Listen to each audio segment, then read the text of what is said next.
Moi, j'entends ceux qui disent le complot russe. Chaque matin, il y a un presque. Oui, mais alors là, excusez-moi. C'est parfois le complot russe. Responsable, un peu. Le complot russe, on a eu des gens qui sont actuellement haut placés qui nous ont fait aussi la sérénade du complot russe. Donc, non, mais après. Le complot russe est devenu. Vous prenez le Brexit, vous prenez Trump, vous prenez Salvini, vous prenez les Gilets jaunes. À chaque fois, il y a un complot russe. C'est devenu en Occident un peu la même obsession que dans les pays arabes, les Américains, qui étaient derrière tous les trucs. Le complot sioniste. Si je peux rebondir sur ça. Le complot sioniste américain. J'ai envie de vous écouter là-dessus. Voilà. Alors, suite à ce constat d'idées complotistes que les Gilets jaunes auraient été manipulés par des puissances étrangères ou manœuvrés par l'administration russe, je suis allé demander dans 5 villes du Sud et à plusieurs ronds-points à pied aux Gilets jaunes pour savoir si c'était principalement, d'après eux, des influences et des avis russes sur les réseaux sociaux qui les avaient fait devenir Gilets jaunes. Voici leur réponse. Ouais. Non mais plus sérieusement. Ah bien sûr que non. Ah non, c'est à cause de Macron surtout. À cause de Macron. Et bien sûr que oui. Voilà, exact. Est-ce que vous avez réfléchi par vous-même ou un peu mon neveu. Ben non, je n'ai pas été poussé par Poutine. Okay. C'est de moi-même que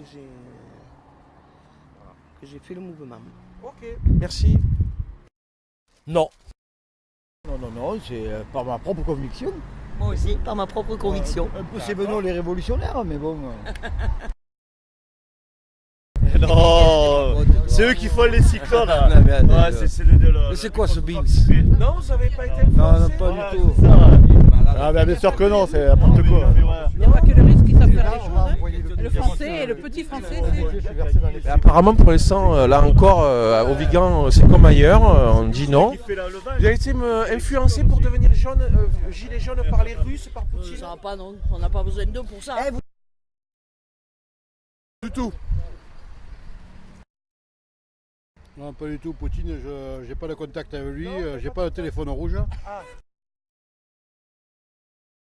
Non. Non. Grâce à je sais pas qui. Pas du tout. Encouragé à être gilet jaune, c'est Macron.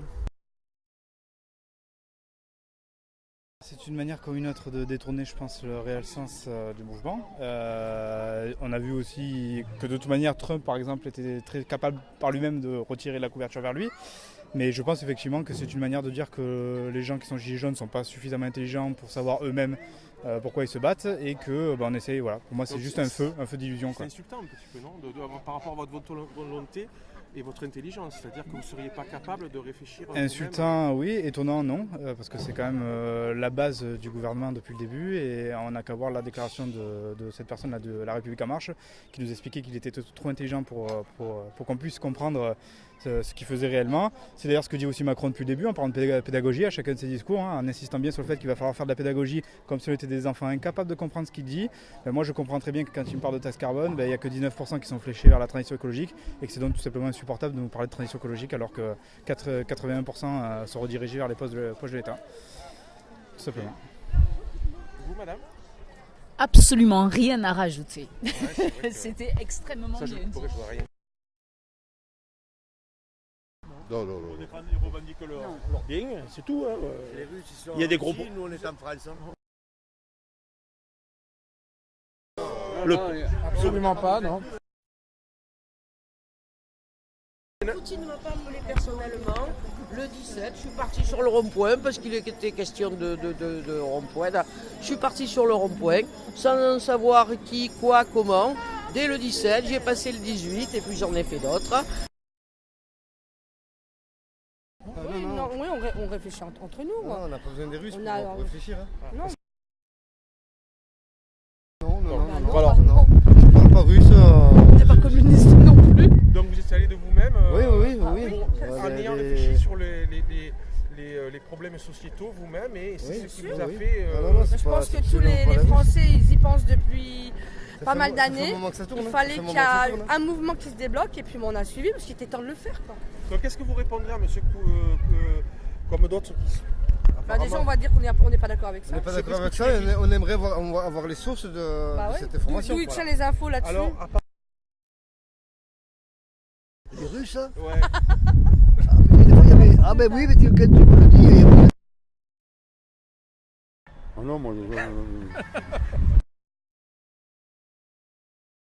Pas du tout. Pas du tout. Là, vous êtes combien là? Vous êtes une dizaine, vingtaine?